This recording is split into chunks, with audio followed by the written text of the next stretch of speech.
हजरत Umar bin Khattab भी तकरीबन गालिबन 10 साल तक खिलाफत करके इस दुनिया से रुखसत हुए। आपको शहीद किया गया। वजह शहादत कोई खास बात नहीं थी। हजरत मुगीरा रज़ी अल्लाह तआला अन्हु का गुलाम अबू लुलू फैरोज अल मजूसी, मुगीरा बिन शुअबा का गुलाम अबू लुलू फैरोज था। मुगीरा बिन शुअबा ने अला इख्तिलाफ रवाया हजरत उमर बिन खत्ताब रज़ी अल्लाह तआला अन्हु से शिकायत किया कि अमीरुल मोमिनीन मेरा गुलाम अबू लुलू फैरोज एक फनदान आदमी है, एक माहिर कारीगर है, मुख्तलिफ फनून उसके पास हैं, वो महीने में बहुत ज्यादा कमाई कर सकता है। लिहाजा अगर उससे आप कहें कि जितना मुझे महीने में देता उसे कुछ बढ़ा करके दे तो बेहतर होगा, समझा दीजिए। आप अमीरुल मोमिनीन हैं, हो सकता आपके कहने से मेरा गुलाम मुझे ज्यादा कमाई दे। कितना दे रहा था? 2 दिनार।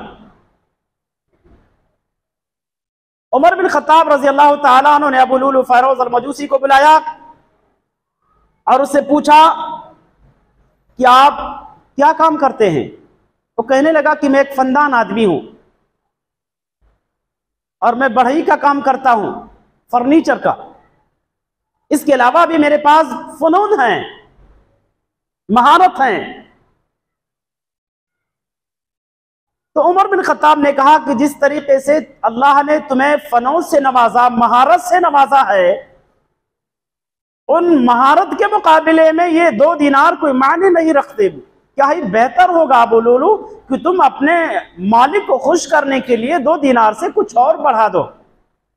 अमीरुल मोमिनीन थे, वो हुक्म दे सकते थे, लेकिन उमर बिन खत्ताब ने अबू लुलू को हुक्म नहीं दिया बल्कि मशवरा दिया कि क्या ही बेहतर होता कि आप कुछ बढ़ा देते, जिससे आपका मालिक आपसे खुश रहेगा और आपके मालिक के जरिए माश में इजाफा हो जाएगा।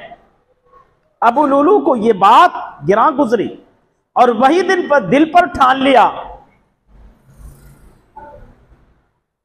सबक सिखाना है उमर को। एक रवायत के अंदर है कि हजरत मुगीरा ने उमर बिन खत्ताब से शिकायत किया था।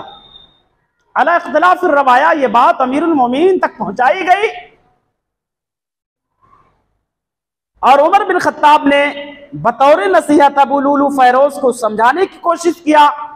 वही नसीहत उसको बुरी लगी और उसी को मुद्दा बना करके उमर बिन खत्ताब रज़ी अल्लाह तआला अन्हु को शहीद करने का उसने ठान लिया और उसने धमकी भी दिया। जब उमर बिन खत्ताब ने कहा अबू लुलू मैंने सुना कि तुम एक माहिर कारीगर हो, तुम बेहतरीन चक्की बनाते हो, बड़ी महारत है तुमको चक्की बनाने में। अबू लुलू ने कहा अमीरुल मोमिनीन मैं चक्की तो ऐसी बनाता हूं और एक चक्की बनाने का प्लान भी कर लिया कि क़यामत तक वो तारीखी चक्की याद की जाएगी। उमर बिन खत्ताब रज़ी अल्लाह तआला ने उसकी धमकी को समझा, अपने मोमिनीन अपने रुफ़क़ा से कहा, जब वो जाने लगा, कहा आप लोगों ने सुना अबू लुलू ने क्या कहा? कहा नहीं, कहा इसने मुझको जान से मारने की धमकी दी है। आपके साथियों ने कहा अमीरुल मोमिनीन फिर अबू लुलू को गिरफ्तार कर लिया जाए।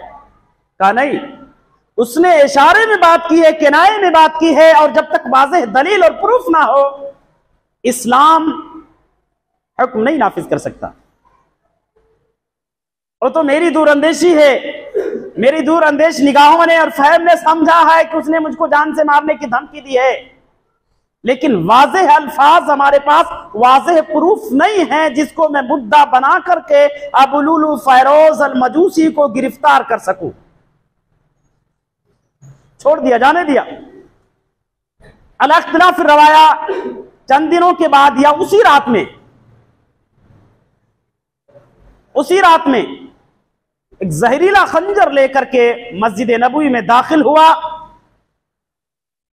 और जैसे उमर बिन खत्ताब रज़ी अल्लाह तआला अन्हु अल्लाहु अकबर तकबीर तहरीमा जैसे ही कही, सफों को फाड़ता हुआ उमर बिन खत्ताब रज़ी अल्लाह तआला अन्हु के पेट पर गालिबन 6 या मुख्तलिफ उसने वार किए, जिससे उमर बिन खत्ताब रज़ी अल्लाह तआला अन्हु की अतड़ियां भी कट गई। दर्द की शिद्दत से आफ्ताब ना ला करके जमीन पर गिर गए। आपके पीछे अब्दुर्रहमान इब्न औफ रजी अल्लाह ताला अन्हु थे और उन्होंने आगे बढ़ करके नमाज मुकम्मल कराई। हजरत उमर बिन खत्ताब रजी अल्लाह ताला जमीन पर गिर करके तड़पने लगे। अब्दुर्रहमान इब्न औफ आगे बढ़े और नमाज मुकम्मल कराई। ये जालिम, ये मलऊन अबू लुलू फैरोज अल-मजूसी जब हमला करके और वापस जाने लगा तो तकरीबन 13 सहाबा किराम रिज़वानुल्लाहि अलैहिम अजमईन पर उसने हमला किया, जिसमें से तकरीबन 9 सहाबा किराम शहीद हुए। जल्दी से नमाज खत्म करके सहाबा किराम ने उसको पकड़ने की कोशिश किया। अबू लुलू को जब एहसास हुआ कि मैं पकड़ा जाऊंगा और मारा जाऊंगा, क्योंकि उसके ऊपर एक चादर फेंक दी गई, उसमें वो फंस गया। उसे यकीन हो गया कि अब मैं मारा जाऊंगा मुसलमानों के हाथों से।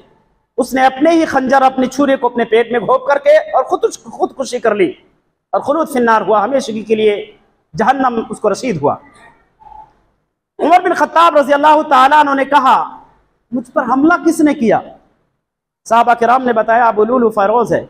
उमर बिन खत्ताब ने कहा, अल्लाह का शुक्र है कि किसी मुसलमान के हाथों में मारा नहीं गया, क्योंकि अगर किसी मुसलमान के हाथ शहीद किए जाते तो ये फितना क़यामत तक, गलतफहमी, बदजनी उमर बिन खत्ताब की शख्सियत पर, उनके जात के ताल्लुक से क़यामत तक वो गलतफहमी बाकी रहती कि शायद साहबा किराम भी उमर बिन खत्ताब की खिलाफत से राजी नहीं थे। इस तरीके से ये जालिम जो उन पर जो है कुत्तों की तरह से भौंक रहे हैं, आज अपनी जहालत का इजहार कर रहे हैं, अपनी जहालत को और अपनी गलाजत को अपने बदबूदार जबानों से उगल रहे हैं। क़यामत तक उनको मजीद उगलने का, मजीद जो है ऐसे बदबू और शर्म फैलाने का मौका मिलता। ऐसे नुफूस कुद्सिया के बारे में उमर बिन खत्ताब की शख्सियत पर जो है भोंकने का मजीद उनको मौका मिलता। लेकिन अल्लाह रब्बुल आलमीन की जो है इसमें मसलहत शामिल थी, हिकमत शामिल थी कि एक काफिर ने, एक यहूदी ने उमर बिन खत्ताब रजी अल्लाह ताला पर हमला किया और यहूदी के हाथ से वो शहीद किए गए।